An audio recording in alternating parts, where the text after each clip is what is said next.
স্বজনের সঙ্গে ঈদ উদযাপনে ছুটছেন মানুষ। লঞ্চ ঘাটে ঢল, গাজীপুরে মহাসড়কে যানবাহনের ধীরগতিতে ভোগান্তি, উত্তরের প্রায় সব ট্রেন দেরিতে ছাড়ায় দুর্ভোগ। যাচ্ছে আমার শ্বশুর বাড়িতে, ফার্স্ট টাইম ঈদ করব। বেশি ঠাসাঠাসি মানুষের, দাঁড়ানোর কোনো ব্যবস্থা নাই। গাড়ি নেই কে সিরাজগঞ্জ রোডে যাবে, ভাড়া চাই 1200 টাকা। ভাড়া তো ডবল নিতেছে। নারী টানে গ্রামে যাই দিব, এছাড়া উপায় নেই। ঈদগুলো যদি পরিবারের সাথে না করা হয় তাহলে তো সম্পূর্ণ ঈদই মাটি। ক্রেতা বিক্রেতার হাত ডাকে সরগরম কোরবানির পশুর হাট। চাহিদা বেশি ছোট ও মাঝারি গরুর, বাড়তি দামের অভিযোগ।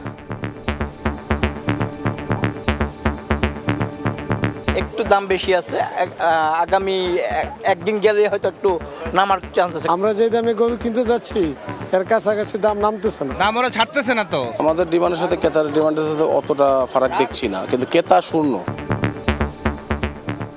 দেখছিলেন প্রধান শিরোনাম। সন্ধ্যার সময় সঙ্গে আছি আমি ইমদাদুল হক।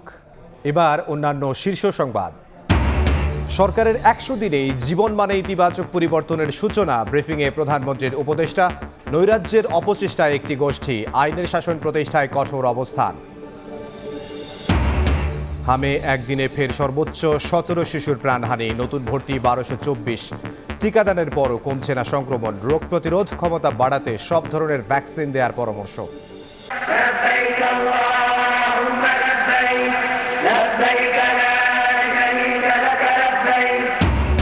লাভবাহিক ধ্বনিতে মুখর তাঁবুর নগরী মিনা। নফল ইবাদতে মশগুল মুসল্লিরা, মহান রবের নৈকট্য লাভের আশা। কাল আরাফার ময়দানে যাবেন হাজিরা।